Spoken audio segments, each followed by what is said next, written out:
Amelia Devina Putri dari Pengadilan Negeri Prabu Muli. Oke, Amelia PM Prabu. Prabu Muli mana suaranya?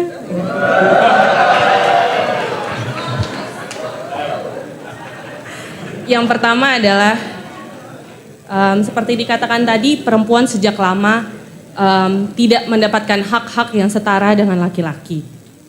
Jadi suara saya bergetar karena nervous ya, bukan mau nangis. Yang pertama adalah bagaimana menggeser paradigma yang sudah mengakar, bahkan tidak disadari. Banyak perempuan juga tidak memiliki pemikiran feminis jurisprudence dalam alam pikirannya.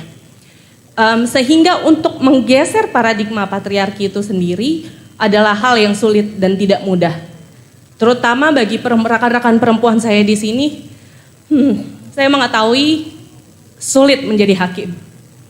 Perempuan selalu dihadapkan dengan pilihan memilih keluarganya atau karirnya. Perempuan selalu dihadapkan dengan pilihan mengalah atau ditinggalkan.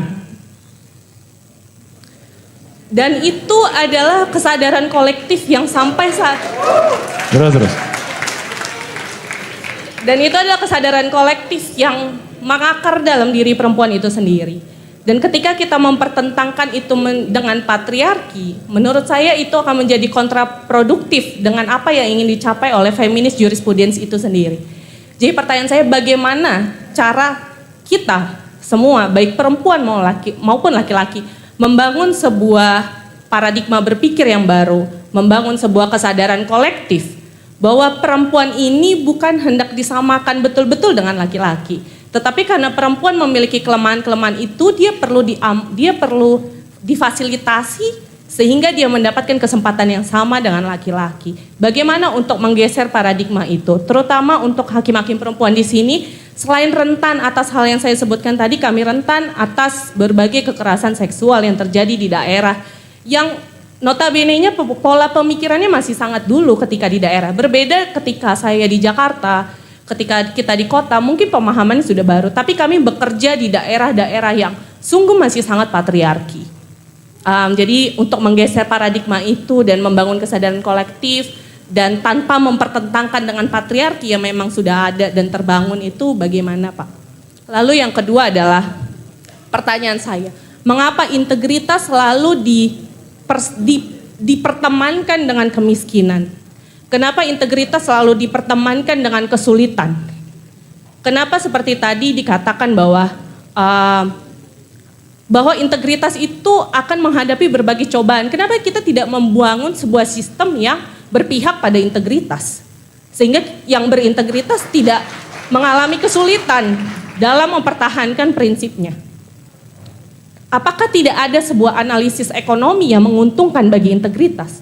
Seperti tadi dikatakan Bapak bahwa manusia itu makhluk yang efisien. Tentu kita menginginkan sesuatu analisis yang menguntungkan untuk kita. Sehingga ketika integritas itu ditemankan dengan kesulitan, siapa yang mau?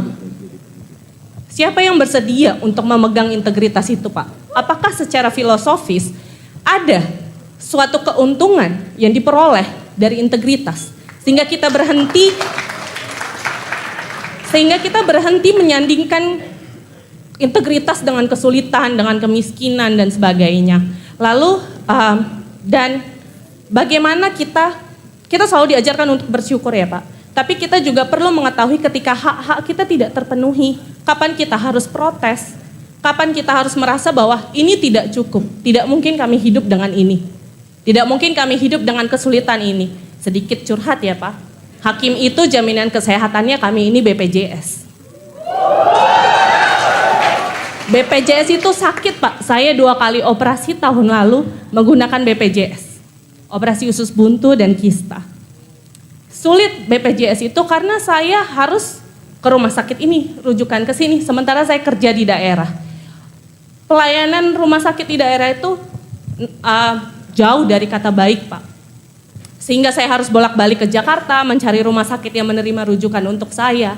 Itu Pak. Jadi mungkin pertanyaan kedua saya adalah bagaimana kita melihat sisi keuntungan dari integritas. Lalu bagaimana kita tetap bersyukur tapi mengetahui kapan kita harus protes ketika kami tidak